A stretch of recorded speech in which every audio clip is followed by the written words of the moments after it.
Monsieur le conseiller d'État, Monsieur Thierry Apotello, Monsieur l'ancien secrétaire d'État, Monsieur le président de la Fondation privée des HUG, Madame la directrice de la Fondation Brochet, Monsieur le directeur de l'Institut de santé globale, Mesdames et Messieurs, chers collègues, chers étudiants, je suis particulièrement heureux de vous recevoir ce soir dans cet auditoire à un double titre.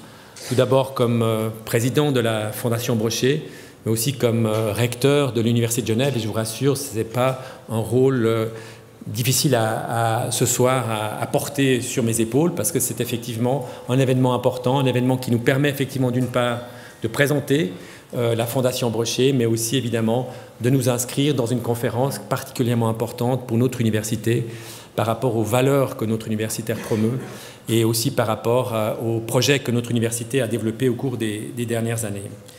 Aujourd'hui, plus que jamais, vous en rendez compte évidemment, la Fondation Brochet, que j'ai l'honneur et le privilège de présider, joue un rôle tout à fait central par rapport à des thématiques d'une actualité brûlante, liées notamment aux innovations médicales, plus nombreuses que jamais et plus diverses que jamais. Elles sont évidemment source d'immenses bénéfices pour la population, mais elles sont aussi à l'origine d'un certain nombre de risques et de dangers qui doivent être analysés, qui doivent être débattus sous un angle pluridisciplinaire. Et c'est particulièrement ce que fait la Fondation Brochet, de manière à pouvoir apporter sa contribution à ces thématiques et à ces questions sociétales pour informer la population, comme ce soir, et préparer le monde politique aux décisions de santé publique que ce monde doit adopter. Je suis particulièrement heureux aussi que la Fondation Brochet ait décidé cette année de consacrer son cycle de conférences 2019 à la thématique des droits de l'enfant en adoptant ce cycle sur la thématique enfance, éthique et santé. Et pour terminer ce cycle, la Fondation Brochet a choisi de mettre l'accent sur les plus vulnérables de la population enfantine, les enfants migrants, ces enfants à qui on a fait comprendre qu'il n'y avait pas de place pour eux là où ils sont nés pour grandir en paix. Et pour terminer, en tant que recteur de l'Université de Genève, je suis particulièrement aussi heureux de pouvoir accueillir cette conférence ce soir dans nos murs, une conférence qui s'inscrit parfaitement dans les valeurs que notre université défend, des valeurs qui sont articulées autour de l'ouverture internationale, autour de l'humanisme et des droits humains, autour de l'éthique et de la diversité, une diversité d'ailleurs qui a été au centre de notre Dies Academicus il y a de cela à peu près un mois. Concrètement, ces valeurs dans notre université se sont traduites par toute une série d'initiatives, de projets, de programmes de formation. J'en cite quelques-uns ici. Horizon Académique, qui d'ailleurs est fortement soutenu par le Conseil d'État, et en particulier M. Thierry Apotello, que je remercie très sincèrement pour son soutien. Le programme InZone, qui est un programme qui est plutôt un programme de formation qui est destiné à des personnes qui se trouvent dans des camps de réfugiés. Le programme CERA, qui est ce centre d'enseignement et de recherche dans le domaine de l'action humanitaire. Et le Center for Business and Human Rights, qui va être très prochainement inauguré dans notre université, qui est une initiative nouvelle articulée autour de la faculté d'économie et de management, qui a choisi de développer effectivement ce centre en son sein pour répondre en particulier aux besoins et aux souhaits de ces étudiants qui sont très sensibles et heureux de pouvoir aussi développer cette connaissance sur les droits humains. Évidemment, je suis particulièrement aussi heureux que la Fondation Brochet et l'Université de Genève aient choisi cette thématique relative aux droits de l'enfant dans une année qui célèbre, vous le savez, le 30e anniversaire de la Convention relative aux droits de l'enfant. Une thématique évidemment qui s'inscrit là aussi parfaitement dans le cadre de notre université, une université polyvalente, et cette polyvalence nous permet en particulier de pouvoir adresser des questions telles que celles des droits de l'enfant avec le regard pluridisciplinaire qui est indispensable sur cette thématique, comme la thématique d'ailleurs de la santé, et aussi une thématique qui nous met en relation directe avec les organisations internationales présentes à Genève. Merci de votre présence. Merci aux deux conférenciers qui viendront partager leur expertise dans cette thématique sur la santé des enfants migrants. Et sans plus tarder, je passe maintenant la parole à M. Thierry Apotello, conseiller d'État, dont je remercie la présence ce soir. Merci infiniment.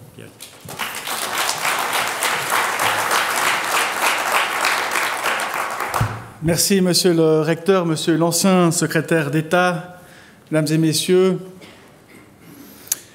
Bienvenue à Genève, mesdames et messieurs les invités. Genève est une ville particulièrement concernée par le sujet de ce soir, évidemment. Évidemment parce qu'il y a aussi dans notre Genève riche, dans notre Genève particulièrement dynamique en matière économique, 14% des bénéficiaires de l'aide sociale à Genève ont entre 18 et 25 ans. On estime qu'il y a 30% d'enfants pauvres dans notre canton et dans notre pays. La santé de l'enfant migrant. La santé de l'enfant migrant, c'est un titre particulièrement bien choisi pour ce soir et j'ai l'honneur de vous adresser quelques mots au nom du Conseil d'État de la République et canton de Genève. Parler de la santé de l'enfant migrant, c'est parler d'une triple inégalité. Première d'entre elles, c'est celle de la santé. En effet, trop souvent, on confond santé et maladie. Et tout le dispositif que nous avons, notamment en Suisse, concerne cette confusion. Confond santé et maladie. À tel point d'ailleurs qu'on estime que la santé coûte cher. Non, la santé ne coûte pas cher, ce sont les maladies qui coûtent cher. Et la prévention que nous pouvons réaliser au titre de la santé, de la promotion de celle-ci, engendre évidemment deux phénomènes importants, des économies en termes économiques, mais aussi évidemment la contribution à un mieux-être social. Et nous avons donc un premier défi qui est celui de répondre à la question de l'accès à la santé, car dans notre canton, dans notre pays, il y a un certain nombre de personnes, cela a été étudié par l'Université de Genève, des personnes qui renoncent à des soins pour principalement des questions économiques. Celles et ceux qui sont les plus âgés ont une espérance de vie qui augmente avec le niveau de formation, nous le savons aujourd'hui. On sait aujourd'hui qu'une personne qui est au bénéfice d'une formation courte, primaire, vit en moyenne à une durée de vie de 73 ans. Si elle a une formation secondaire, c'est 5 ans de plus. Si elle a une formation universitaire, c'est 8 ans de plus. Deuxième inégalité, c'est celle de l'enfant. Je l'ai dit, à peu près 32% des pauvres dans notre canton sont des enfants. Ils n'ont rien demandé à personne. Ils vivent en plein des décisions socio-économiques. Ils vivent en plein des décisions notamment légales. Figurez-vous, par exemple, que lorsque des enfants mineurs passent à la majorité et que les parents n'ont pas payé les assurances maladie, les primes d'assurance maladie, la dette appartient aux jeunes majeurs à 18 ans et 1 jour. Il n'a rien fait pour cela, il n'a pas contribué à cette dette, et pourtant il en hérite, tout comme c'est le cas par exemple pour les redevances de télévision. Les enfants sont inexistants ou quasi inexistants dans notre dispositif légal, cantonal et confédéral. On estime que l'enfance est transversale, cela passe du département d'éducation à la santé en passant par bien d'autres départements, mais la politique de l'enfant n'est pas une politique à proprement parler, et c'est pourtant l'enfant, qui ressent, je dirais, le plus durement des décisions, notamment économiques, autour des budgets. C'est un profond sentiment d'injustice, effectivement, que peuvent vivre des enfants que de devoir vivre la pauvreté de leurs parents. Ils sont les premières victimes des dommages collatéraux, juridiques et politiques. À l'heure où je vous parle, les éléments sont encore plus vrais puisque le Conseil national, notre Parlement national, a décidé de diminuer la rente des enfants au titre de l'assurance invalidité de 40% à 30%. Jamais on ne voit une baisse de prestations de 10% d'un seul et même coup. Et pourtant, on s'autorise pour des enfants à le faire. Le Conseil des États s'y oppose, fort heureusement. Cela revient à cette session d'hiver, mais la décision va être particulièrement cruciale pour ces enfants les moins dotés. La santé de l'enfant migrant, troisième analyse pour moi, les migrants. Nous sommes dans un pays, vous le savez, particulièrement restrictif en matière d'accès à son territoire. On fait les envieux de toutes les droites extrêmes de l'Europe et du monde. Et pourtant, nous avons une histoire forte d'accueil. Nous avons toujours eu, et en particulier à Genève, un terreau d'accueil fort, dynamique, historique, mais il est largement contrebalancé par un certain nombre de décisions politiques que même le peuple suisse a par ailleurs votées.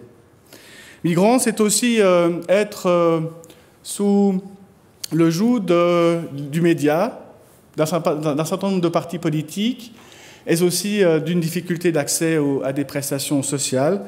Et donc on fragilise, on favorise là encore des questions de pauvreté, de précarité. Et donc vous aurez compris dans mon propos que si on cumule ces trois inégalités, la santé, l'enfant et la qualité de migrants, nous avons besoin d'une réponse triplement plus forte pour arriver à travailler et à lutter contre ces inégalités. Travailler ces inégalités, c'est un terme que j'utilise et que je veux développer dans mon département de la cohésion sociale, car développer la cohésion sociale, c'est développer la solidarité de toutes et de tous, c'est valoriser un engagement personnel, un engagement associatif, c'est rendre une économie plus forte, mais aussi évidemment travailler sur un mieux vivre ensemble. Et les invités qui vont me succéder auront l'occasion, durant cette importante et belle soirée qui s'annonce dans le cadre de ces 30 ans que nous fêtons des droits des enfants, eh bien, de travailler sur un exemple d'engagement, un exemple d'invention et d'inventivité à des réponses dont nous avons besoin et qui sont particulièrement d'actualité aujourd'hui. Santé, enfants et migrants, voilà le triple défi que nos invités auront à remplir, je le sais, avec particulièrement du brio, de l'expérience, de la sagesse et surtout de l'inspiration. Alors, très belle soirée, profitez bien. Merci beaucoup.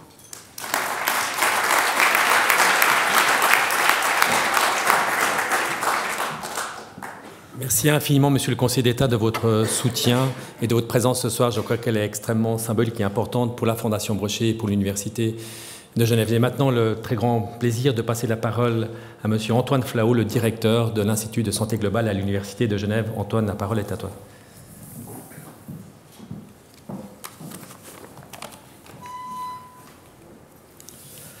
Monsieur le conseiller d'État, Monsieur l'ancien secrétaire d'État, chers confrères, Monsieur le recteur et président de la Fondation Brochet, Monsieur l'ancien recteur et président du conseil scientifique de la Fondation Brochet, Mesdames les professeurs, chers collègues, Mesdames, Messieurs, chers étudiants. Un peu plus d'un mois avant la célébration par les chrétiens de la naissance d'un enfant migrant installé dans une fragile bergerie de fortune, nous sommes réunis ce soir au chevet de la santé de l'enfant migrant, à l'occasion de la célébration des 30 ans de la Convention internationale des droits de l'enfant. La santé, c'est un droit fondamental, c'est-à-dire un droit qui transcende les ethnies, les religions, les cultures, les systèmes, les régimes politiques. L'enfant, c'est le petit de l'homme, dans sa vulnérabilité, l'être qui, plus que tout autre, nécessite l'attention, la vigilance, parfois le courage de chacun de nous, pour exiger que ces droits soient respectés et pour s'insurger à chaque fois qu'ils sont bafoués. L'enfant migrant n'est-il pas le plus vulnérable des vulnérables ? Celui qui ne saura jamais se battre pour faire valoir ses droits, celui qui ignore jusqu'à savoir qu'il a des droits parce qu'il est né, celui qui n'a pas demandé à naître là où il est né, à qui l'on a fait comprendre qu'il n'y a plus de place là où il est né, pour qu'il grandisse en paix. C'est à la Fondation Brochet que l'on doit cette soirée organisée ici, aujourd'hui, ce soir, en partenariat avec l'Université de Genève. La Fondation Brochet est installée à Hermance, dans la villa de ses fondateurs, Lucette et Jacques Brochet. C'est un lieu tout à fait extraordinaire, comme il en existe très peu au monde. Je ne veux pas seulement parler de son emplacement sur les bords du lac. La Villa Brochet n'est pas seulement posée comme une vigie aux portes de notre beau canton, Elle se pose aussi comme une vigie aux portes de la connaissance scientifique. Comme le disait en 2006, au moment de son inauguration, Axel Kahn, le généticien français, ancien président de l'université Descartes à Paris, l'utilité de ce genre d'institution est incontestable, car le monde moderne est sans cesse confronté à des innovations, médicales ou autres, qui s'appliquent à l'homme ou à son environnement proche. Ce lieu, la Fondation Brochet, est donc nécessaire pour préparer la matière intellectuelle qui sera ensuite transférée aux citoyens afin que ceux-ci puissent se prononcer quant à la légitimité de ces innovations.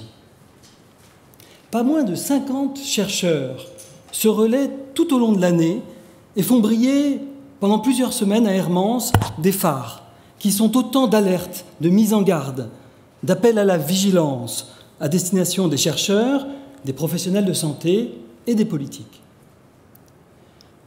Comme les phares de haute mer signalent les écueils et les hauts fonds, la Fondation Brochet, le phare d'Hermance, est éclairé de jour comme de nuit, de la présence continue de ceux qui travaillent à nous signaler les dangers et les risques associés aux immenses bénéfices des progrès de la science et de la recherche médicale.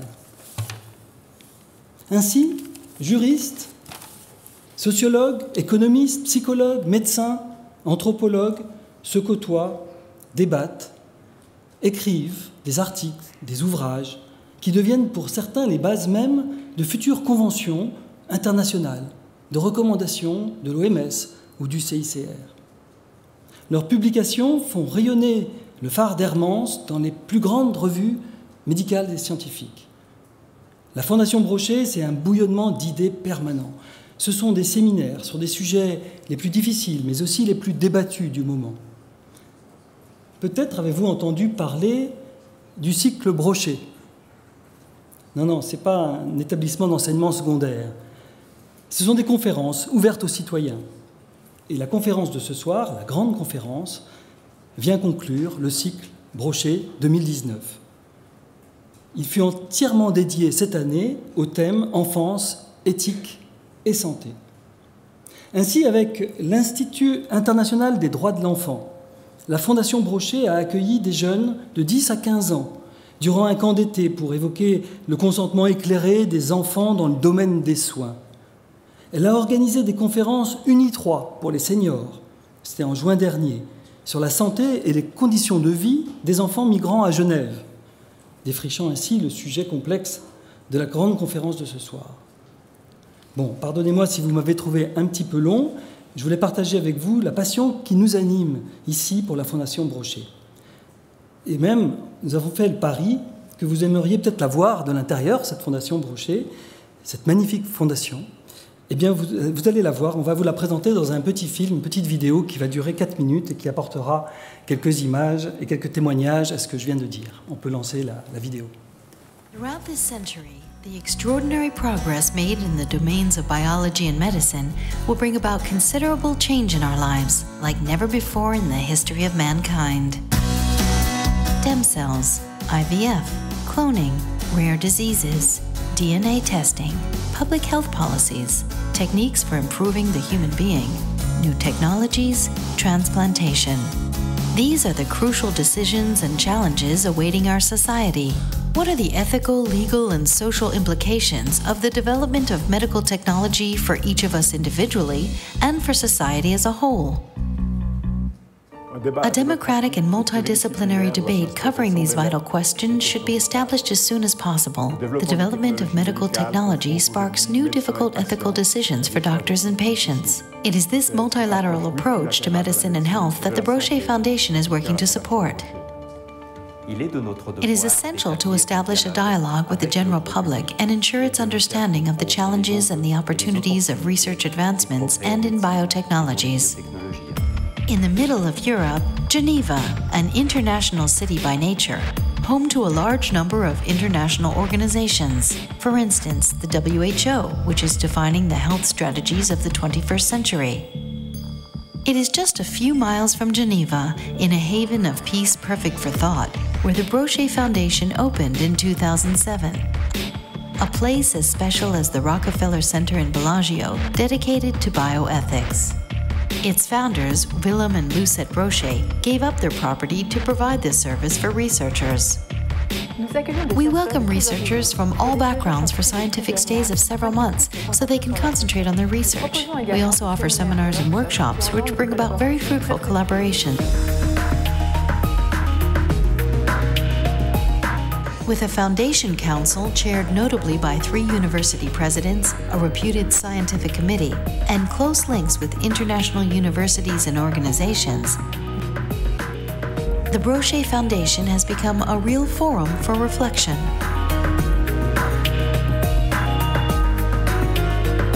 You'll find no lab coats or laboratory instruments here. Instead, an informed dialogue between researchers from around the world. Every publication is a challenge. Here, I was able to concentrate on my research away from the constraints of everyday life. My stay at the Foundation has enabled me to meet and collaborate with experts both at WHO and at private universities. The interaction with the other researchers enabled me to discover new ways of thinking about issues. It's a fantastic opportunity to be able to attend and participate in the workshop and seminars. It's exceptional to be able to stay in such a technologically sophisticated workplace in the midst of a beautiful and natural setting.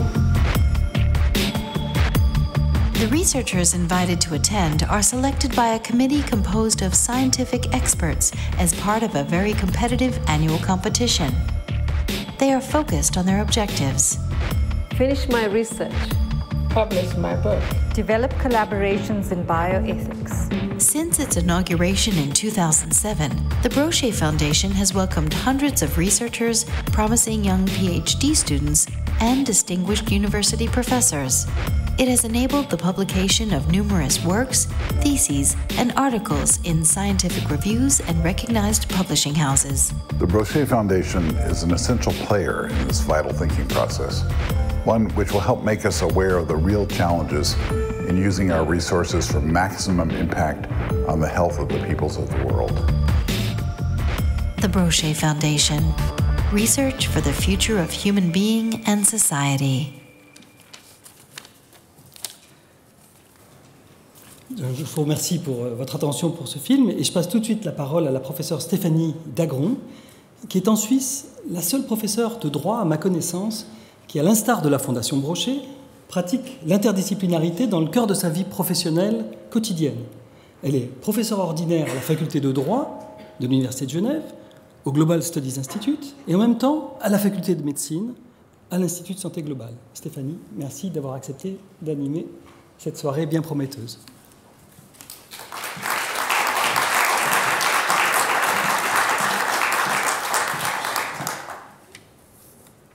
Bonsoir à tous, Monsieur l'ancien secrétaire d'État, Madame la professeure, Monsieur le recteur de l'Université de Genève, Monsieur l'ancien recteur, chers et chers collègues, chères étudiantes, Mesdames et Messieurs. Il semble impossible ces derniers jours d'échapper aux informations dans les médias concernant les mauvais traitements infligés dans de nombreux pays aux enfants en situation de migration. Un rapport des Nations Unies publié aujourd'hui précise ainsi que plus de 300 000 enfants en situation de migration dans le monde sont privés de leur liberté.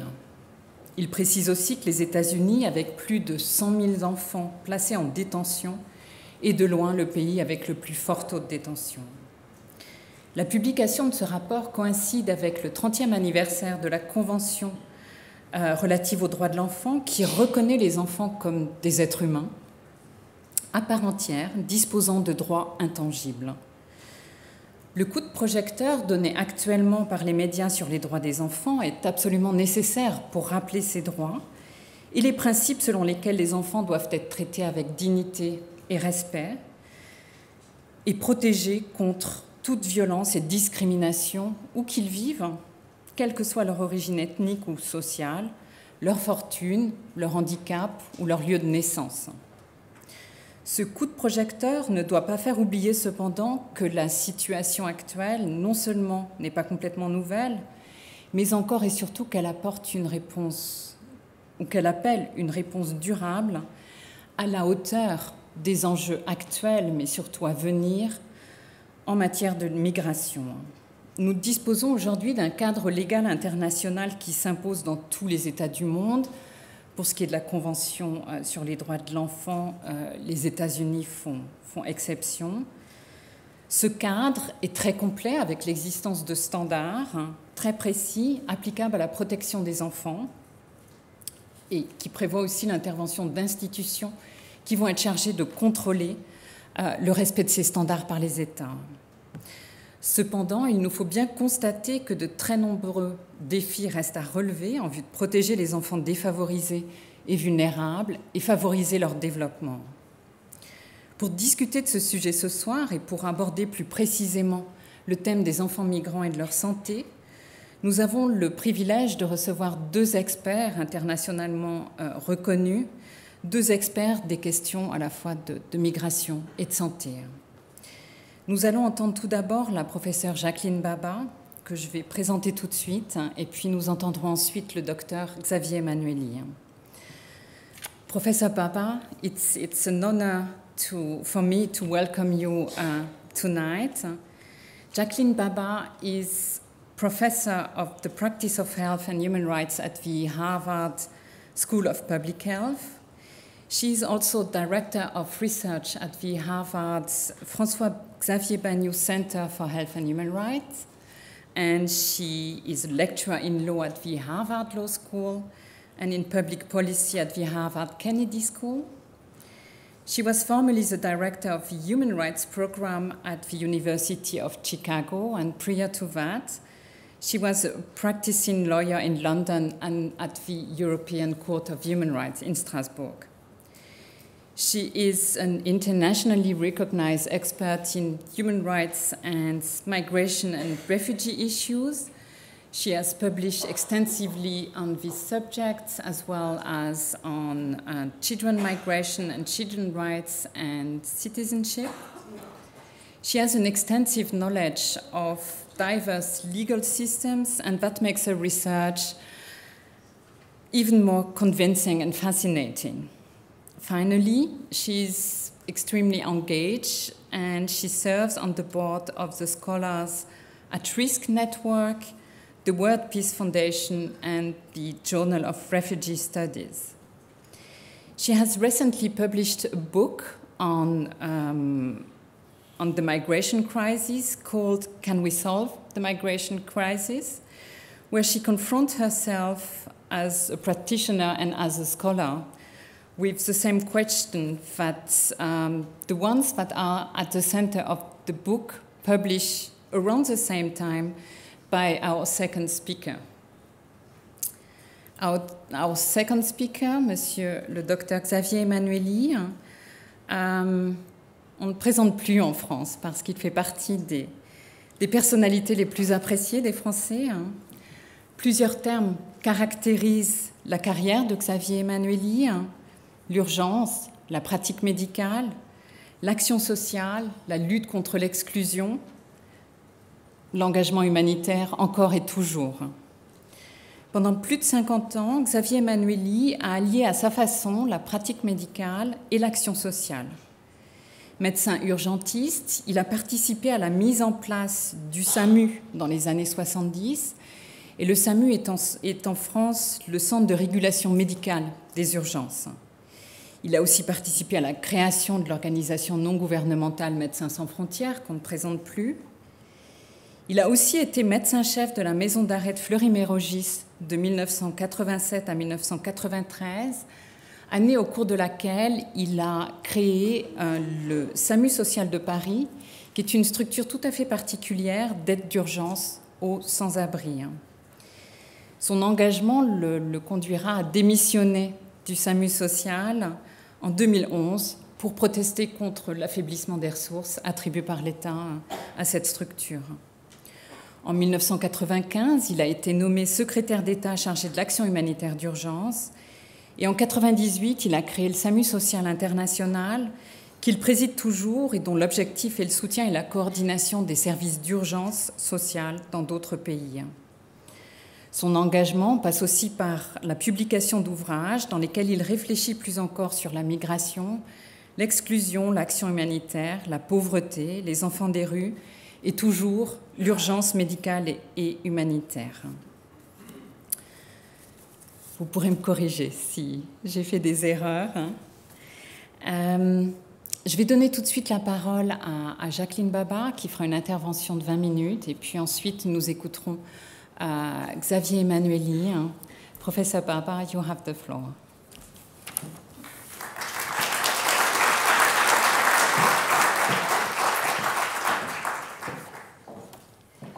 Good evening. It's a great pleasure and an honor to be here. Thank you very much for this invitation. Thank you to the Brochet Foundation and to the University of Geneva and to the City of Geneva. It's really an honor to participate in this momentous occasion in the city which is so significant for treaty making, for building international agreement, and for giving protection to people who need it, including refugees. Today's topic of discussion, protection of the health and the human rights of migrant children, could not be more urgent. I would suggest there are two reasons for this urgency. Firstly, the high volume of vulnerable international migrants, over 30 million of whom are children, forced into distress migration with all the health risks that this brings. People who see international movement as their only or their best survival option in the face of deteriorating prospects at home.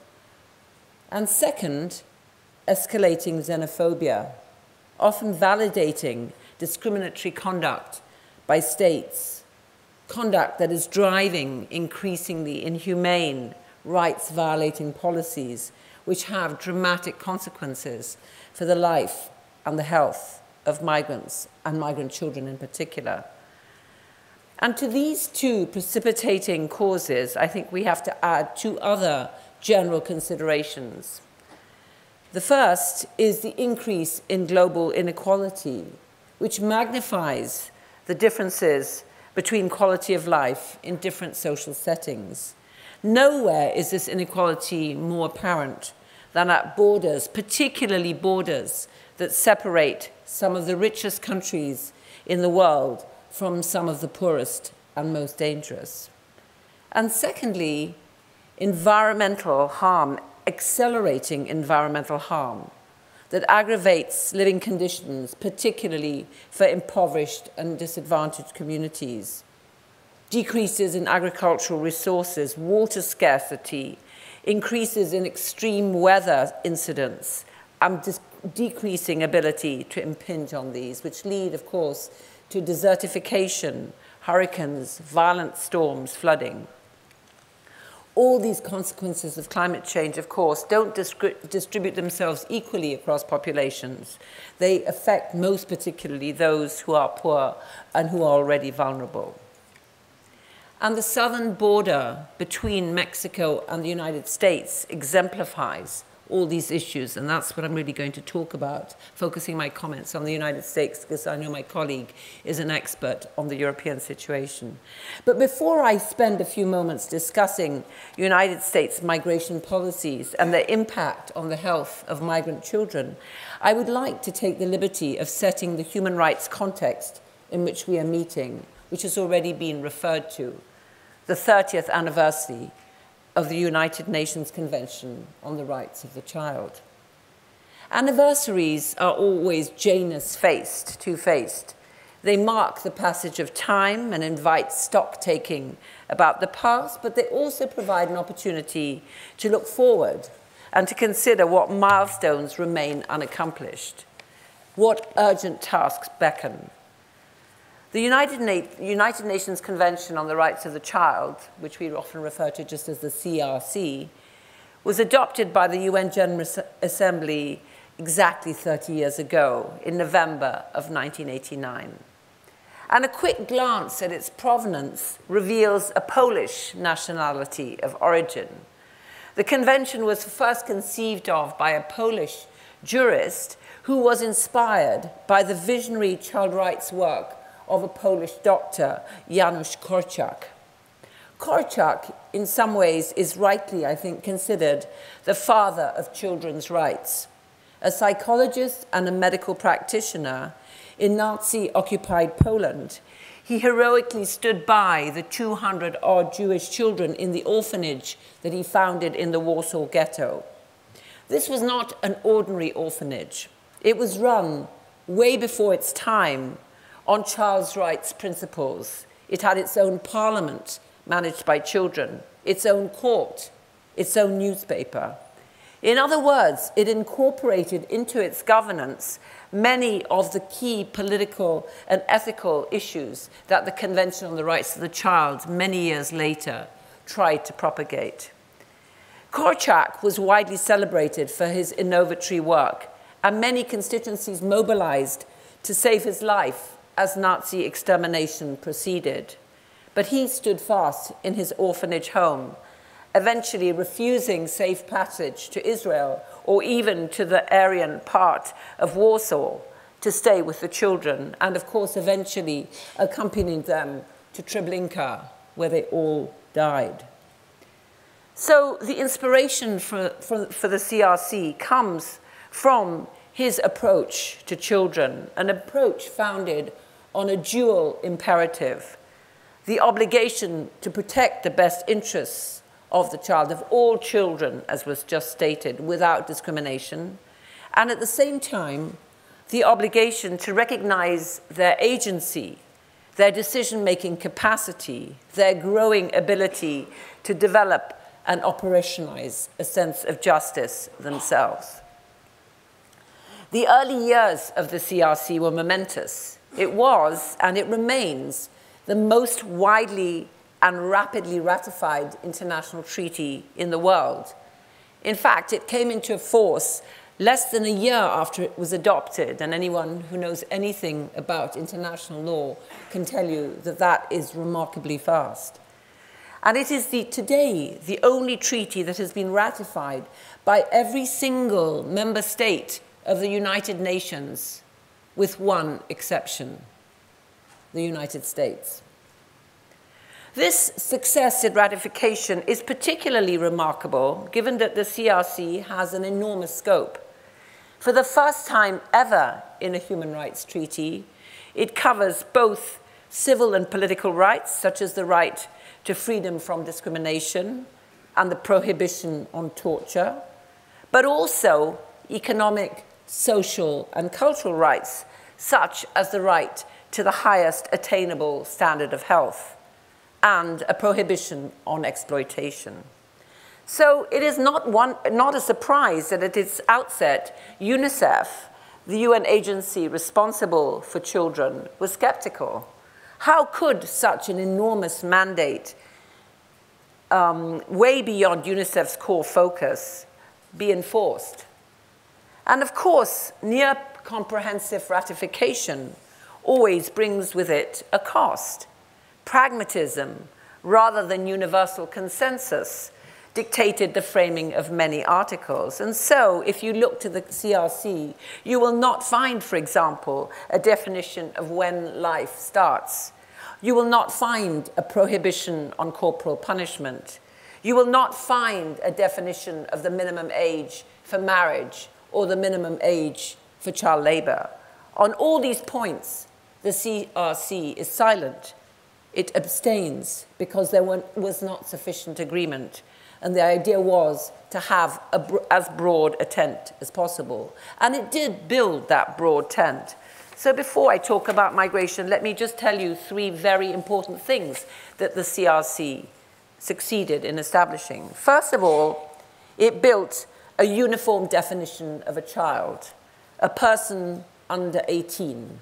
Unless national law recognizes an earlier age of maturity. This in itself is a huge achievement. 18 is when you stop being a child, not 10, not 14, not even 16. Second, the convention concretized the principle of the best interests of the child as a primary consideration for officials whose actions impinge on children. This is a radical change of the previous attitude, which was that only parents and not governments responsible for children in their jurisdictions. And this principle continues to have radical implications, including for migrant children. They are the responsibility of the state that they are in, whether they are documented or not, whether they have citizenship or not. Their best interests are a concern of government officials. And third, the Convention articulated the novel insight that children were rights bearers in their own right, not family possessions, that their views mattered. So all these principles have really dramatically changed the way we think about children today. And when I say we, I do mean a global community, governments, administrators, in many different departments in many different countries. But as I already said, the United States has not ratified the Convention on the Rights of the Child, and as a result, it is not subject to the scrutiny of the Committee on the Rights of the Child, nor is it subject to the careful and probing censure of other treaty signatories. It's hard, I think, to lay the dramatic child protection failures that we see in the United States at the door simply of non-ratification of their treaty. There are many reasons for those. But I think it is noteworthy that some of the egregious violations of migrant children's rights that I'm about to describe have not produced sufficient international outrage, maybe because the United States is not seen as part of the international community of nations that has signed the convention. So let me just mention a couple of the dramatic issues in the situation of migrant children in the US and at the southern border that affect child migrants' health. First, and this was already mentioned, over just the last year, the United States has detained more unaccompanied children trying to cross into the US than it ever has before. 76,000 between September 2018 and September 2019. And in the same period, under severe pressure from the US, Mexico too has been forced to detain children because Mexico is now the buffer state for the US, just like outlying parts of Europe have become buffer states for Europe. So Mexico has detained over 40,000 children, and so, as was just stated, over 100,000 unaccompanied children are detained at the US southern border on either side. And detention, as we know, is a serious health hazard. Not only does it separate children from their families, it exposes them to the risk of abuse, to bullying, to depression and suicidal thoughts, and it may result in irreversible toxic stress, and perhaps we'll discuss this more. From the start of his presidency, Donald Trump has changed the prevailing official discourse on immigration, the first American head of state to cast immigration primarily as a threat to national security and prosperity, rather than as a cornerstone of American identity, which is the usual narrative. And I'm sure many of you who've been to the US will be familiar with this narrative of being a nation of immigrants. That is not the climate at the moment. Border security, in particular at the southwestern border between the US and Mexico, has been a constant feature of the administration, most memorably, unfortunately, captured by the president's stereotyping of Mexicans as predatory criminals, and by his insistence on the need for a continuous, unscalable wall across the approximately 2,000-mile border. And a central target of the government's securitization has been the family migration of destitute, distressed Central Americans fleeing extreme violence and lawlessness in their countries of origin. So let me turn briefly to these families and to their children. While crossing the border between Mexico and the US has long been a phenomenon of quite significant intensity, the nature of this phenomenon has changed recently. We no longer see overwhelmingly Mexican single men. What we see instead is Central American families, families with children, families with young children. And we see these in large numbers. Why has this change happened? Because the pull of labor migration has given way to a push of extreme danger from the countries of the so-called Northern Triangle. So migrant children in Central America are facing extreme risks to their health. They're facing violence on a daily basis. They're living in some of the murder capitals of the world. They face gangs, they face drug wars, and they face failing states where their basic health needs are poorly met. Add to this climate change and the large-scale rural to urban migration, because agricultural failure has pushed this, and you see why such large numbers of very poor people are forced to leave home. So the result has been an experience of overwhelming pressure to migrate, migration often seen as the only survival option. Now, the response has been rather disastrous, and we are seeing situations which really are concerning. And I would like to just describe to you some of the specific consequences. You may have heard of them. One is, of course, the so-called zero-tolerance policy initiated by the US government in May 2018, which criminalized all undocumented entry, even of asylum seekers, something unheard of in international law. The policy instructed border officials to prosecute all migrants who were crossing the border without prior authorization, including people fleeing persecution. This zero-tolerance policy was implemented by Border Patrol officials who arrested and detained all unauthorized adult entrants starting in May 2018, charging them with an offense of unlawful entry. And of course, large numbers of these entrants were accompanied by children. And because children under US law could not be detained at length in severe detention facilities where their parents were being sent, they were separated. And that's how we came to have the so-called family separation policy. This family separation policy was introduced without adequate preparation and without care. And you may have noticed, you may have read about the really criminal negligence that led to situations of complete lack of contact between parents and children. As one of the judges said, we take more care of property than we do of children these days. Parents lost touch with their children. Parents had no idea where their children were. Babies were handed over to be cared for by unrelated, separated migrant children as young as 6 or 7. You had 7-year-olds looking after babies not related to them. You had no record keeping. You had instances of willful official abuse and maltreatment. I won't go into them. And only after dogged litigation, and here the courts have really been the resource of last resistance, where was the policy abandoned. But the policy still continues in many ways. Though children are no longer separated from their parents, if they travel with other relatives, or if the parents have criminal convictions, but even criminal convictions like unpaid driving tickets, children are separated from their parents. And so we still have over 5,000 children separated from their families. So this is really a serious health hazard. It's actually a health emergency, I would say. And I'd like to read to you very briefly the testimony given by an expert to the US House of Representatives in July of this year. She was talking about, she's somebody who's worked in this field for over 25 years. And she talked about her visit to some of the detention facilities in the southern US. And she said, in June 2019, a small team of lawyers, a doctor, and I met with nearly 70 immigrant children detained in Texas.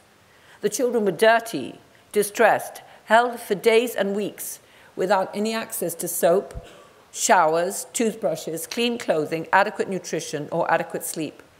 Over the past year, at least 7 children are known to have died in federal immigration custody or shortly after being released. These tragedies occurred after nearly a decade of no reported child deaths. Every day, children are ripped apart from their family members at our borders and detained without access to family members. These separations leave young children isolated for days, weeks, and months without their parents, grandparents, aunts, siblings, or other family carers.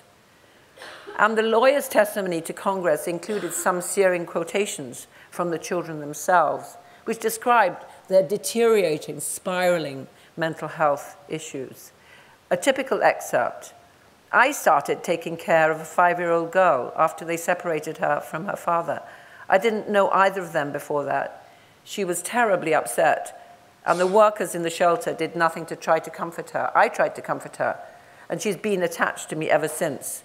This 5-year-old girl sleeps on a mat with me on the concrete floor. We spend all day, every day in this room. There are no activities, only crying.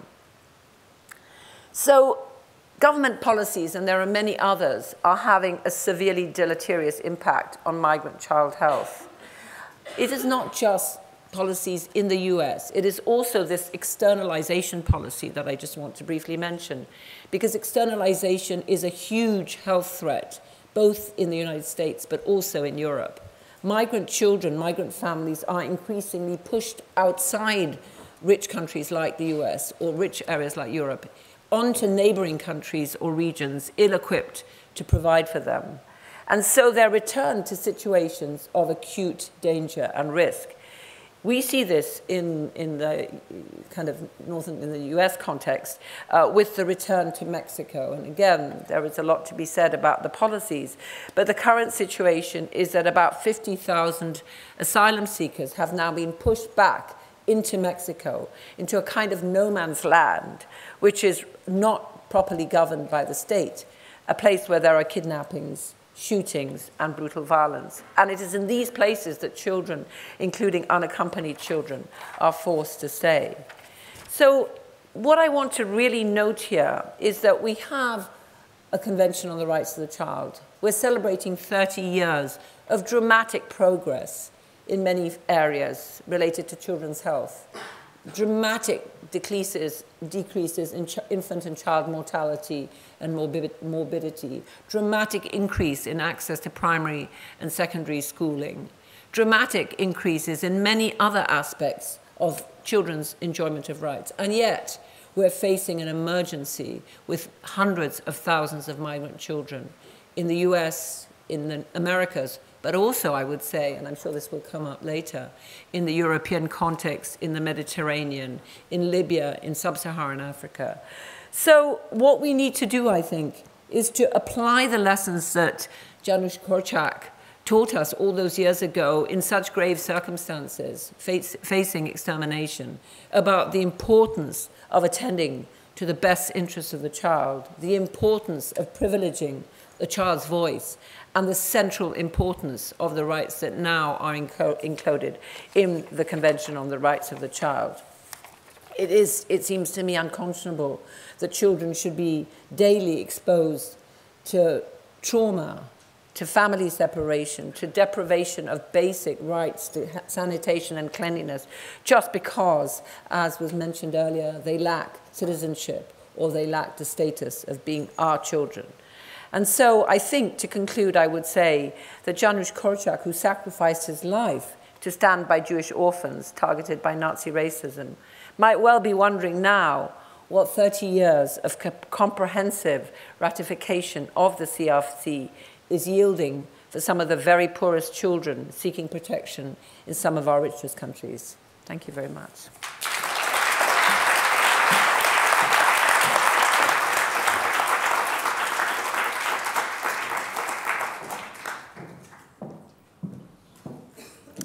Un grand merci, professeur Baba, pour votre présentation.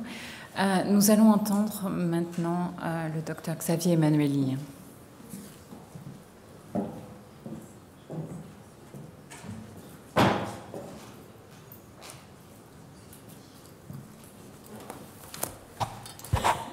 Merci de cette présentation, qui est vraiment très touchante. Je vous remercie de m'avoir invité, la Fondation, Monsieur le recteur, la ville, de m'avoir invité à cette tribune pour parler des enfants. Des enfants migrants, où est-ce que... Oui. Des enfants des rues, des enfants migrants, des enfants et des mineurs non accompagnés. Madame Baba, je vous remercie d'avoir évoqué Janusz Korczak. C'est de là que tout est parti, de cet homme qui était à travers les causeries du vieux docteur, comme moi, qui essayait d'alerter l'opinion en Pologne sur le statut des enfants. À l'époque, il y avait des enfants des rues en Pologne, et ça a été l'ancêtre de tout ce qu'on a pu découvrir sur les enfants. Janusz Korczak a été jusqu'à se sacrifier dans le ghetto de Varsovie en 1942. Il avait créé un orphelinat très particulier, vous l'avez dit, avec le Parlement des enfants. Il pensait qu'un enfant pouvait prendre des responsabilités. Il y a un poème du XVIIe siècle, de Woolworth, qui dit « L'enfant est le père de l'homme ». Et c'est vrai. Ce qui se passe dans l'enfance se répercutera toute la vie. Quel genre de barbare on va faire si on traite les enfants comme ça? J'appuie sur le verre.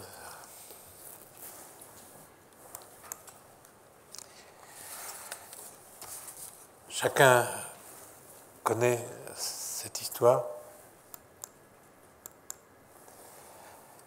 du petit Aylan Kurdi en 2015. Vous le voyez, il est échoué comme une épave sur une plage de Turquie. Évidemment, ça a ému le monde entier quand on voit un petit enfant de 3 ans comme ça, et la barque a chaviré. Son père a tout fait pour le retenir, mais il a coulé et on a trouvé cet enfant échoué sur la plage. Le monde entier a été révolté, c'est vrai. Et il y a une vague d'émotions. Et on aurait pu faire quelque chose à ce moment-là en Europe, puisque porté par une opinion très sensible, extrêmement heurtée par cette image, on aurait pu faire quelque chose de global sur les migrants. D'ailleurs, je voudrais dire que le mot migrant, qui est directement traduit de l'anglais, en fait, c'est pas un bon mot. C'est quand on disait les émigrants, les immigrants, les déplacés, les exilés. Mais migrants, c'est une totalité, puis ça permet d'être chargé de peur. Et il y a beaucoup de politiques qui disent « je vais vous protéger des migrants ». Migrants, c'est le grand autre, c'est l'altérité, c'est quelque chose de dangereux qui va venir casser nos sociétés, notre mode de vie. Donc on est bien obligé de l'employer parce que c'est le mot des médias. Mais rappelez-vous, c'est un mot chargé de peur. C'est le mot du rejet de l'autre. Ce que vous venez de raconter, Madame Baba. Petite définition que vous avez donnée sur l'enfant, qui est jusqu'à 18 ans. Moi, je dirais, le petit enfant, on l'appelle enfance, c'est l'enfant qui n'a pas la parole, qui ne sait pas encore parler. Quel accueil on fait dans ce grand bouleversement, dans cette grande crise mondiale qui fait que les gens sont obligés de migrer, de sortir, de s'exiler. Voilà ce que disait le grand Janusz Korczak. Il dit « L'humanité doit donner à l'enfant tout ce qu'elle a de meilleur. »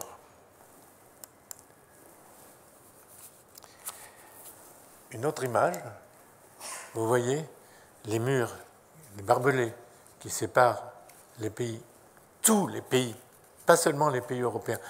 Le phénomène de l'exil, le phénomène des migrations, ce qui se passe en Afrique, c'est 10 fois ce que nous constatons en Europe, qui va, alors là, pour le coup, bouleverser la redistribution des frontières, la redistribution des populations. Je vais vous donner le vocabulaire, on peut les appeler des clandestins, comme vous voyez, des légaux, réfugiés, migrants, déplacés. Et je crois qu'il ne faut pas trop faire de différence, parce qu'après, on vous fera la différence entre les réfugiés politiques et les réfugiés économiques, comme si ça voulait dire quelque chose, les sans-papiers. Et puis, les deux catégories qui nous intéressent ce soir, c'est les mineurs isolés étrangers. Et les enfants seuls, mais aussi les enfants qui sont accompagnés, pas forcément par leurs parents. Une image, vous voyez, c'est les murs. Les murs, les barbelés, on se réfugie derrière des murs. Et où voulez-vous qu'ils aillent? Les pays qui se développent commencent par faire des mégapoles, des grandes villes. Mais ils n'ont pas leur place, ils n'ont plus leur place à la campagne, ils n'ont pas la place dans la ville. Où voulez-vous que les enfants et les migrants aillent? Et donc sont obligés de bouger, obligés pour la survie de se déplacer. Et vous voyez ce qu'on trouve. On trouve des murs, des barbelés. Ce que je vous ai montré tout à l'heure, des enfants qui essayent sous les barbelés, accompagnés ou non de leurs parents. Voilà l'état du monde dans cette crise extraordinaire qui dure et qui va durer plus d'une génération. On l'a dit, les chiffres sont parlants. 143 millions de réfugiés climatiques à terme. Le monde va changer parce que les climats vont changer. Les villes côtières, petit à petit, vont changer. Si on ne sait pas accueillir les gens qui viennent de loin, comment on va faire quand ça va être leurs propres citoyens? Qu'est-ce qui va se passer? C'est une crise grave, profonde, sur laquelle... Et je crois qu'on n'a pas encore les concepts, on n'a pas encore bien pensé ce que ça voulait dire, ce grand chamboulement. Quelles sont la place des enfants? Mais comme vous voyez, on fait la différence entre les enfants et les jeunes. Presque 14% des petits-enfants, ça représente l'immigration, et 11%, bon, ces chiffres veulent dire l'importance que ça a par rapport au phénomène d'immigration d'enfants et de jeunes non accompagnés. Tout à l'heure, on donnait des définitions de l'enfant juridique, à l'âge de 18 ans. Ça commence à 4 ans, dès qu'ils peuvent être autonomes, mais ça peut aller beaucoup plus loin. Des adolescents qui sont paumés, qui traînent et qui n'ont que d'autres, qui traînent dans les villes et dans les quartiers. Ils ont comme seule possibilité de fuir, de s'en aller, et dans quelles conditions. Je voulais dire qu'il y a même en France, notre pays voisin, 208 enfants l'année dernière étaient dans des centres de rétention, et pourtant, Dieu sait que le droit est garanti dans nos pays. Je voulais vous dire que nos institutions, quelles qu'elles soient, et nos politiques, n'ont pas compris cette grande crise qui va de redistribution des populations.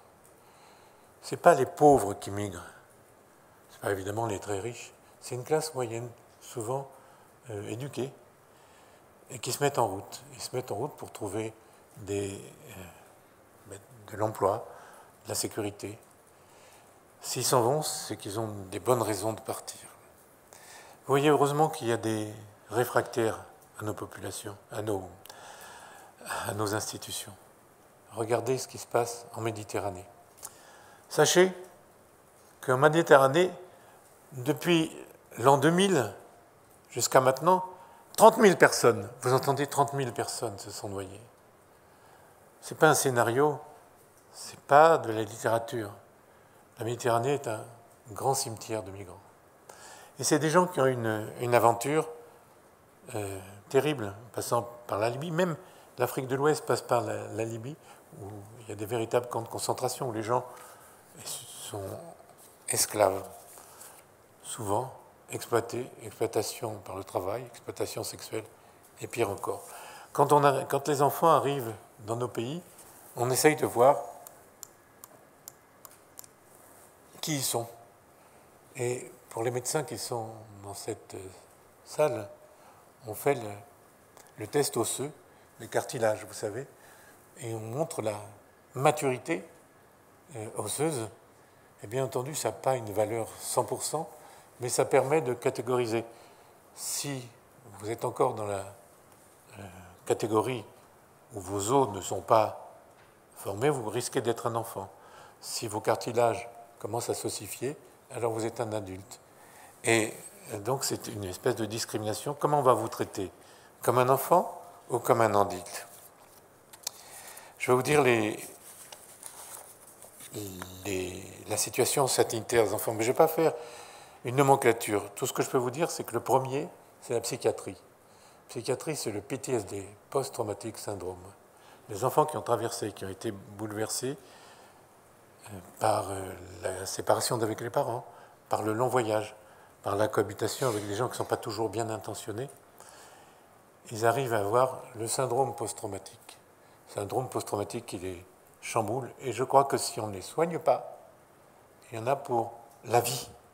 Mais on sait soigner le PTSD. Qui va les soigner? Alors bien entendu, je peux vous dire les maladies infectieuses, les syndromes méningers, les ictères, les diarrhées, les parasitoses et tous les traumatismes qu'on rencontre. Voilà ce que montre la santé des enfants. Mais ce que je vais vous dire,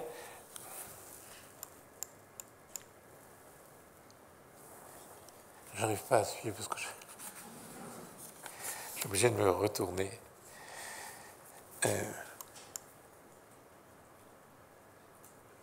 Juste 2 minutes pour vous montrer.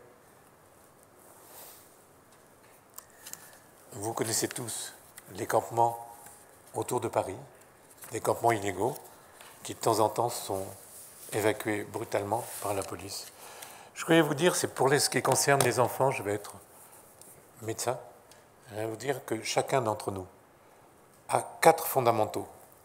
La connaissance du corps, connaissance du temps, connaissance des codes des autres et le territoire. Le corps, mais quand il n'est pas sollicité, quand les enfants n'ont pas été touchés, embrassés, caressés, qui n'existent pas dans les yeux des autres, eh bien, ils n'arrivent pas à avoir la perception complète de leur corps. Les grands clochards qu'on rencontrait dans Paris, c'est des enfants incomplets qui avaient été violés, pas regardés, battus, et ils ne savaient pas les limites de leur corps. Et donc, quand on dit qu'ils pouvaient être prostitués, ils ne savaient pas ce qu'était leur corps. Prostitution innocente. Et le corps, c'est important pour se situer. Et les grands clochards ne connaissent pas les limites de leur corps, les hommes incomplets. Le temps, mais dans le monde de l'enfant, il n'y a pas... J'en suis encore là, zut.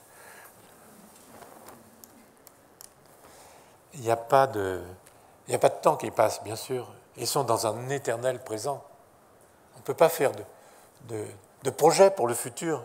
Ils sont là. Ils sont là avec quand même une caractéristique. Les enfants jouent.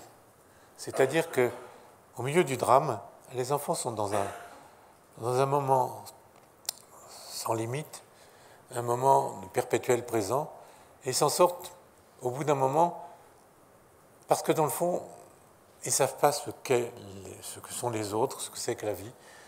Ils ne savent pas forcément ce que c'est que le tragique de la vie, et d'une certaine façon, ils sont naufragés.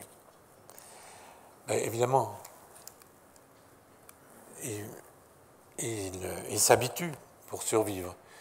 Et ce qu'on a inventé comme mot, c'est la suradaptation paradoxale. Plus vous êtes dans une situation d'errance, plus vous adaptez à l'errance. Et plus vous adaptez, moins vous êtes adaptable. Et ces enfants qui sont dans l'éternelle errance, c'est extrêmement difficile de les récupérer. Non seulement il y a le syndrome post-traumatique, j'aurais dû en dire quelques mots, vous avez un tel traumatisme que vous êtes sans cesse dans le même... Vous ruminez constamment. La vie n'est pas drôle.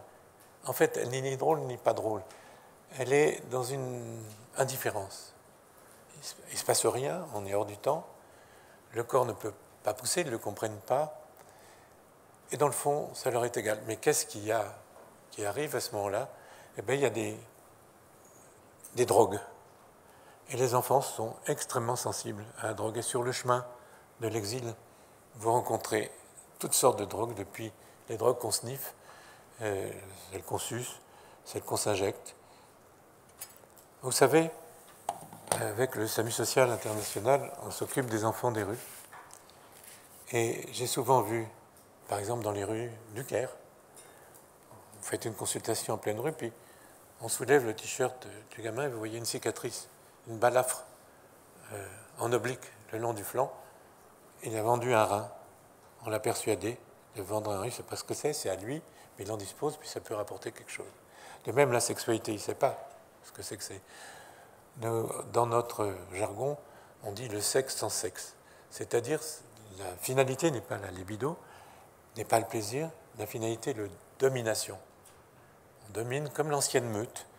Les puissants, les caïds, dominent les petits, quels qu'ils soient, garçons ou filles. L'altérité, comment ces enfants qui sont devant les autres avec des adultes qui ne sont pas toujours bienveillants, eh bien, il y a des violences physiques, il y a des violences physiques et psychologiques. Qu'est-ce qu'on peut faire, l'immigration ? Eh bien, je crois qu'il faut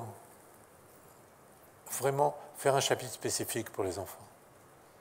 Ce n'est pas des migrants, c'est une catégorie de gens, de personnes qui ne vont pas grandir, qui vont rester à les stades infantiles, prisonniers de leur PTSD, prisonniers des drogues, prisonniers des rencontres qu'ils ont faites. Je crois que la méthode, c'est de considérer que c'est une urgence. Personnellement, je suis urgentiste, alors j'ai aucun mal à le dire. C'est de s'approcher des enfants, tous les enfants, et de les mettre à l'abri, bien sûr, et de faire un diagnostic, de les accompagner. Vous avez dit quelque chose, vous dire, une petite fille qui dérivait, vous êtes approché, elle ne demande pas mieux que d'avoir un adulte. Et ça peut être un piège, parce qu'au bout d'un moment, qu'est-ce qu'on fait? Les enfants veulent s'attacher. J'ose dire dans cet auditoire que les enfants ont soif d'amour. Un enfant peut grandir sans amour, bien sûr. Mais si on ne l'aime pas, il poussera, ça, il n'y a aucun problème. J'en parle en connaissance de cause. J'ai été à la mort de Ceausescu en Roumanie. Ils appelaient ça des orphelinats, ce n'était pas des orphelinats. Des enfants, il avait demandé que les femmes ne fassent pas d'enfants, ne prennent pas la pilule. Puis finalement, on les faisait quand même. On les mettait dans ces endroits. Ils n'étaient jamais appelés par leur nom, jamais touchés. On sait élever des veaux, on va pouvoir élever des enfants, des filles de ferme. Bon, ils étaient le cul nu, on les torchait, bien sûr. Et ces enfants sont tous devenus fous. Il faut faire attention. Voilà l'avenir. Je vous le rappelais, le mot de Woolworth, l'enfant est le père de l'homme. C'est nous qui fabriquons les futurs citoyens qui seront nos responsables. Et voilà, qu'est-ce que nous avons fait pour ces enfants? D'abord, il faut attirer l'attention. Bien sûr qu'on attire l'attention sur l'immigration. Bien sûr qu'il y a des braves gens qui prennent l'initiative. Mais je vous dis, il y en a pour au moins 2 générations. Il y a ce qu'on appelait ce qu'on appelle la tectonique des peuples. Donc avec mon équipe, on a organisé des conférences pour attirer l'attention à Paris, à Rome, à Beyrouth, à Athènes, à Tunis, pour le retour. C'est très difficile. Qu'est-ce qu'on est loin de se leur présenter? Quand je vous ai dit 30 000 morts en Méditerranée, qu'est-ce que ça veut dire? Ce n'est pas un scénario. Quand vous rencontrez pour une fois ces gens perdus, ces enfants qui rôdent, vous êtes vous-même dépassé par l'immensité de la tâche. Qu'est-ce que je peux faire? Je voudrais qu'à travers le monde, on se dise, il y a un gros problème. Non seulement les gens bougent, on dit oui, mais c'est une menace. Stephen Smith a écrit un livre qui s'appelle « La ruée vers l'Europe ». Ça n'existe pas. Les gens ne veulent pas quitter leur pays quand ça marche. Et ils ne veulent pas venir en Europe. Ils veulent rester dans leur pays. Mais donc, il faut alerter l'opinion. Les immigrants sont des êtres humains qui viennent avec des enfants, qui construisent notre avenir. Et tout ce qu'on sait faire, c'est mettre des murs, des barbelés, les repousser. Je crois que c'est une fabrique de haine.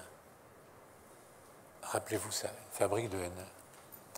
Les quelques mots que je voulais vous dire, vous remercier de votre accueil, de vous dire aussi que j'étais content avec votre présentation.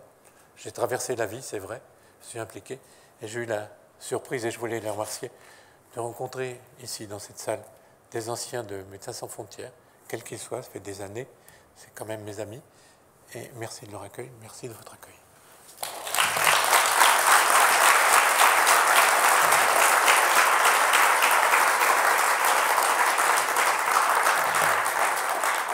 Pour faire un peu de pub, j'ai écrit un livre qui s'appelle « Accueillons les migrants ».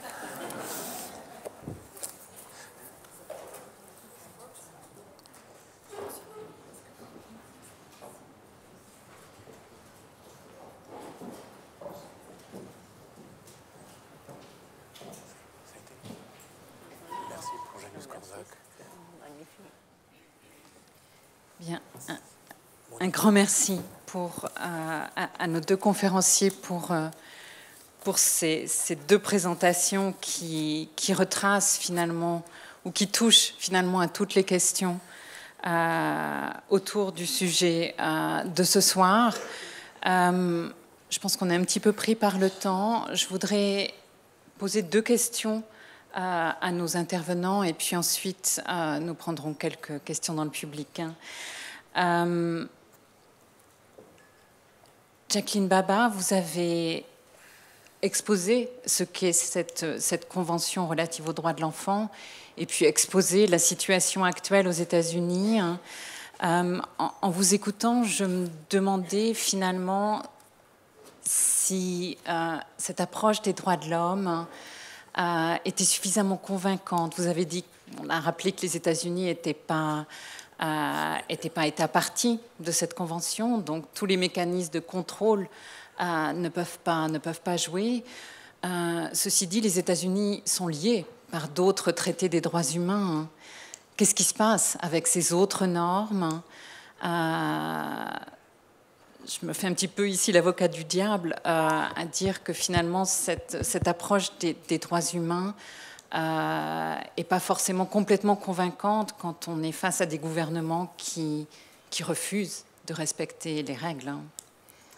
So thank you for your question. I'll answer in English if that's okay. So it's a very good question. I said in my talk that you can't lay all the blame at the door of the failure to ratify the CRC. Clearly, the United States does have a vibrant constitution. It does have constitutional norms. It has ratified some international human rights conventions like the International Convention on Civil and Political Rights, which of course, you know, prohibits torture and exploitation and so on. I think what has happened, though, is in this battle between a very xenophobic and nativist administration and a rights-respecting set of governmental entities like the courts, I think, you know, we're really facing this duel. And what's happened in the last, 2 years is that the courts have actually been, the courts and I would say quite a dramatic mobilization of civil society have been the tools for challenging what's happening. So it's been remarkable for me as, a non-American who lives in America now, to see how political people have become, how much people have demonstrated, how much people have expressed their compassion, and at the same time, how creative lawyers have been in the courts. So I think for us lawyers, this has been a good moment in a sense. The courts so far have managed to some extent to kind of block the worst excesses. But I don't know what's going to happen. I didn't have time to mention the whole situation with the DACA undocumented migrants. Some of you may have heard of this. Nearly 1 million undocumented young people who were brought to the United States as babies or as children. So as you were saying, or as one of the other speakers was saying, no fault of their own. They made no choice to do anything illegal. They were brought when they were 6 months old and have lived their whole life in the US. And this administration has turned back the protections that were put in place. And just last week, we were involved, all of us, when I say we, the whole country is involved in the case that was presented at the Supreme Court. And we'll get the decision in June, but the prognosis is not good. So with the Supreme Court now the final arbiter, I think even legal protections, even the constitutional protections that have been so important are pulling back. So I think it's a very worrying situation. I do also think that because the US is such an exceptionalist entity, the rest of the world has not, imposed sanctions. The rest of the world has not said, we are not going to buy Gap clothes, which are for children, because the US doesn't know how to treat children. I mean, I think there are things that could have happened internationally to really embarrass and call out what's happening, which haven't happened, because I think people see it as, outside their purview, outside their grasp. I'm not sure. But it is surprising to me that with this level of, I gave some of those instances just to express the dismay that we feel about what's happening. There hasn't been that kind of outcry in Europe maybe that there should have been. This is not to blame Europeans. This is an American problem of its American making. But it's somehow been normalized. So I don't know if I've answered your question, but I think, yes, there are constitutional protections. The constitutional protections so far have really been invoked. But for how long, I don't know. Everything really depends on the next election. Thank you very much. Docteur Emanueli, vous nous avez présenté l'urgence qu'il y a à comprendre ce qui va arriver, c'est-à-dire cette crise migratoire et puis ces changements climatiques qui vont engendrer la venue de millions de personnes ou les déplacements de millions de personnes. Vous nous avez bien montré aussi quelles étaient les conséquences médicales, d'un point de vue médical, des mauvais traitements infligés à ces enfants. Vous êtes un pragmatique et puisque je connais votre livre, je sais aussi que vous avez fait des propositions pour faire avancer les choses ou pour discuter de solutions. Est-ce que vous voulez bien nous présenter certains éléments de ces propositions? Je veux bien, je voulais... Ça marche? Ah mais remarquez, j'ai mon micro quand même. On vous entendra encore mieux.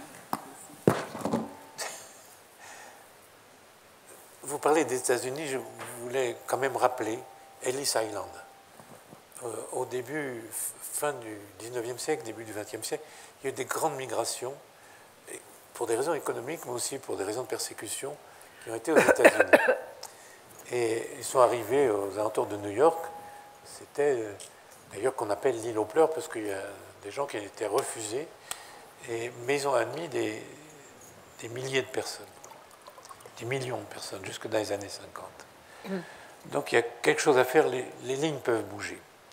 Moi, donc, après avoir fait le tour de la Méditerranée, en faisant des colloques, et c'est pas fini, pour essayer d'éveiller l'opinion publique, vous voyez, il y a des bateaux qui viennent au secours des gens qui essayent de traverser. J'ai créé avec mon équipe une association qui s'appelle Doméus. Doméus, comme la maison, dispositif d'orientation mobile européen d'urgence et de soins. Il fallait à la rencontre. Bien sûr qu'on est un peu marginal quand on le fait. On propose des soins, on propose d'aider les gens où ils sont, dans la mesure où on nous laisse aller.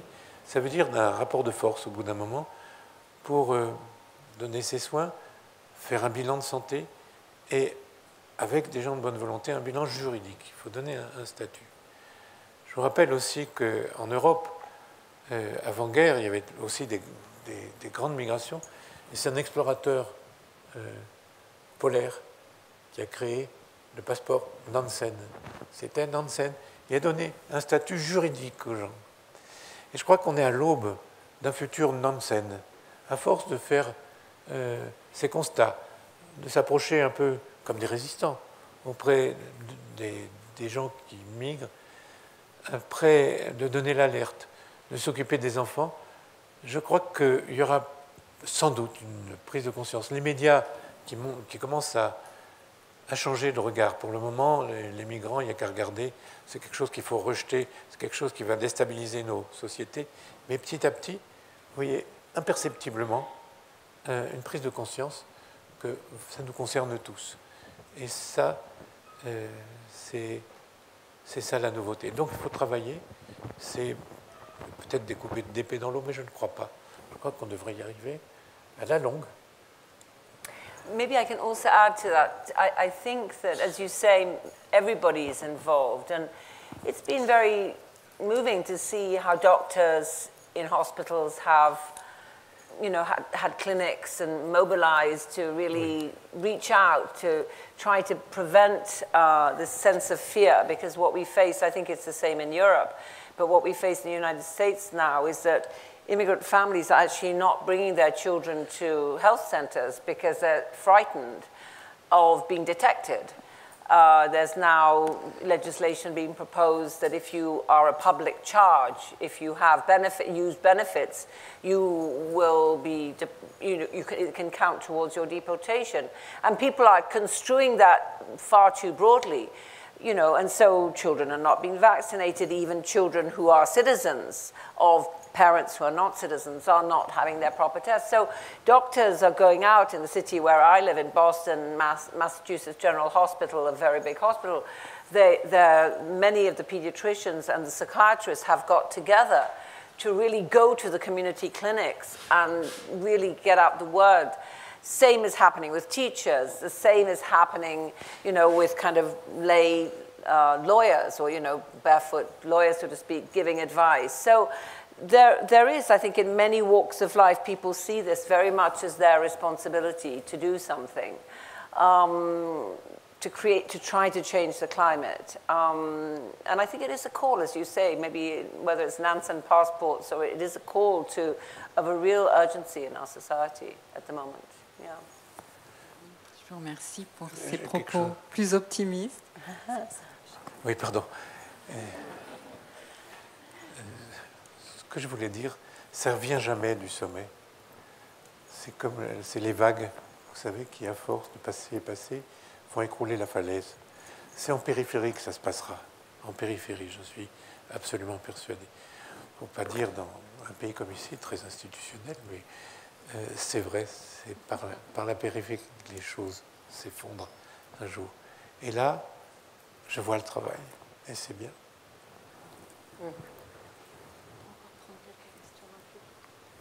Est-ce qu'il y a des questions dans le public? Très bien. Je vous demanderai d'être... le micro va arriver. Je vous demanderai de vous présenter et de formuler vos questions de façon la plus courte possible. Hello, my name is Minerva Rivas. I'm a research fellow at the Faculty of Medicine, and my question is, you've been talking about, you know, there is some hope that things will switch to the most positive, but my fear is also that things might switch to the more negative, that these tactics, that this extreme right that is emerging all over, it's gaining force in Latin America, for example, and then these governments will start to see the US, or will start to see practices in Europe and all around and say, well, it works. So we're going to apply it in Argentina, we're going to apply it in Colombia towards Venezuelans, we're going to apply it in Ecuador also towards Venezuelans, or in Australia with Christmas Islands. What if the trend goes towards more the positive? What are the responsibilities of, although some of these countries are not members to the convention, nonetheless, I think the convention and its members have some responsibility of advocacy and maybe naming and shaming, but to do something about it. Je propose qu'on prenne la deuxième question. Et puis, Madame Devant, merci. Merci, Christina Prad, Institut International des Droits de l'Enfant. Well, migrant children are first and foremost children, but when you look at the political development in Europe and the rise of populism, how do you think this and events like the Brexit will impact migrant policies in Europe? We spoke a lot about the US, but interesting to hear about Europe and your vision on that. Thanks. C'est à vous que c'est ça. Thank you for your questions. I mean, they're actually related, but maybe I'll start with Europe. I think that there are several developments that are happening which are very concerning. I mentioned externalization. We have just finished in my center a project looking at the repatriation of young people, children and young people up to age 25, from Libya back to sub-Saharan Africa, all paid for by the EU. It's really carried out by the IOM, International Organization of Migration, but all the funding is coming from the European Union, funding that, you know, has presumably been taken away from other types of migrant support. And in a very recent report, the European Union comments on how Niger is the poorest country according to UNDP. It's at the bottom of the list of, you know, social development in terms of poverty, all the indicators. Niger is such a great partner because Niger is helping the EU to return, to take back all these young people who are trying to leave. So this is enormously concerning. It goes to your question too, this example of externalization of responsibility. You know, it's one thing what happened in the 1940s, 30s and 40s in Europe, which was a different type of externalization, you know, of hate-fueled externalization. Here, what we're seeing is just this kind of fortress Europe with a boundary that's moving further and further away. So now Niger is the boundary, and Libya is the boundary. Of course, Turkey is the boundary. So this is a very concerning phenomenon.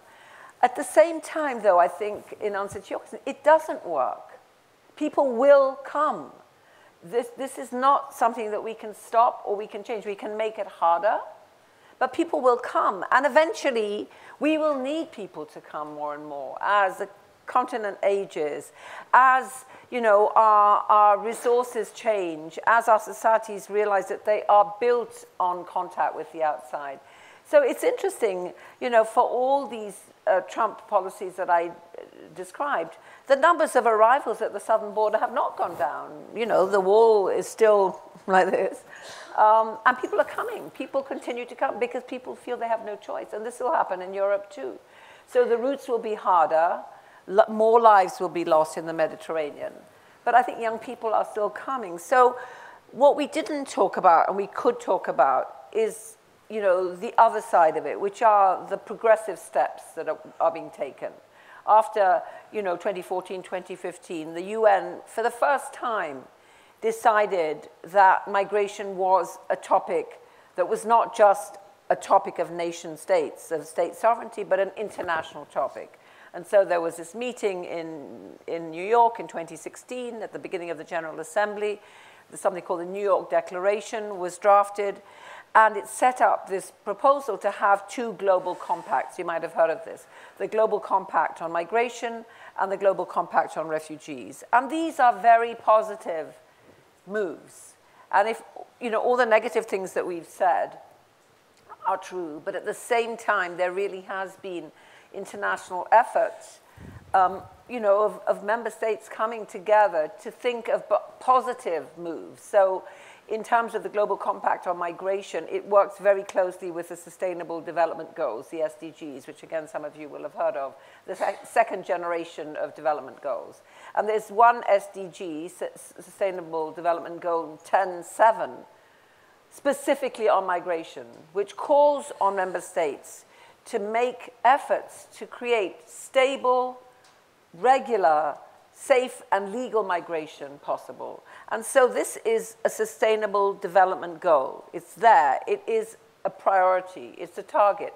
And then there are many steps which people are articulating, which the IMF and the World Bank are funding, to try to see how you can move towards that by increasing visas for unskilled workers, by increasing scholarships for young people to get apprenticeships, by increasing exchanges so that people, you know, like a kind of Erasmus, but on a more global scale. So there are a lot of positive initiatives in these documents which states are working on, and actually it was Mexico and Switzerland who were the co-chairs of the Global Compact on Migration. So, you know, there was this real collaboration. So I think we need to look at those documents, and I've done a lot of work on creating principles for how children should be incorporated into the Global Compact on Migration, principles which are now being used. So I think, you know, we obviously have focused on the most alarming aspects, but there is a movement as well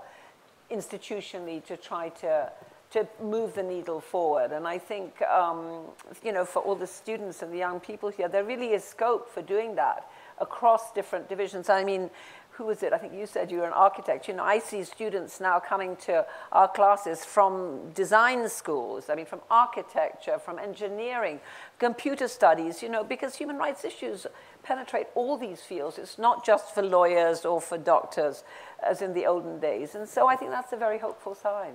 I mean, I take hope from it anyway.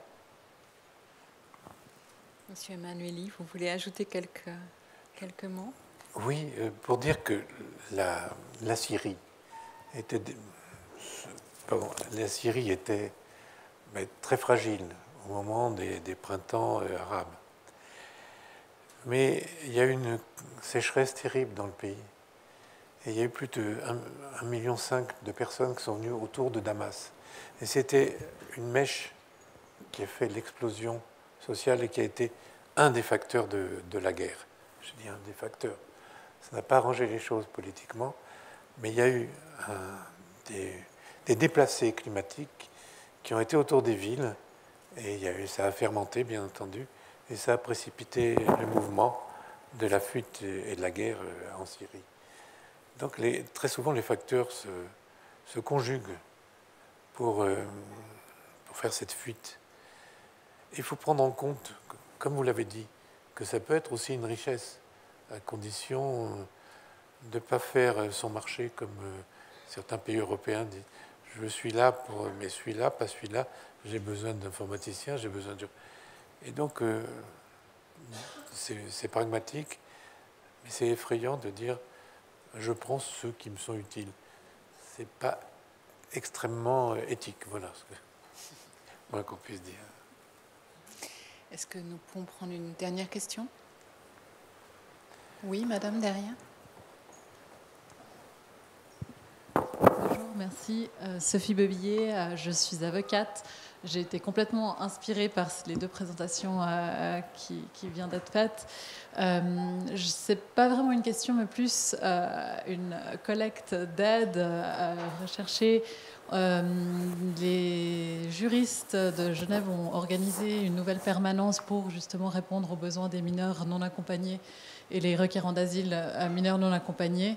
Et je suis complètement inspirée par ce que le docteur Emanueli nous dit aujourd'hui. Et donc, s'il y a des expertises dans la salle qui seraient intéressées à collaborer justement avec les avocats, les académiciens, les juristes, c'est très volontiers qu'on peut discuter pour la suite. Et vraiment un grand merci pour ces présentations.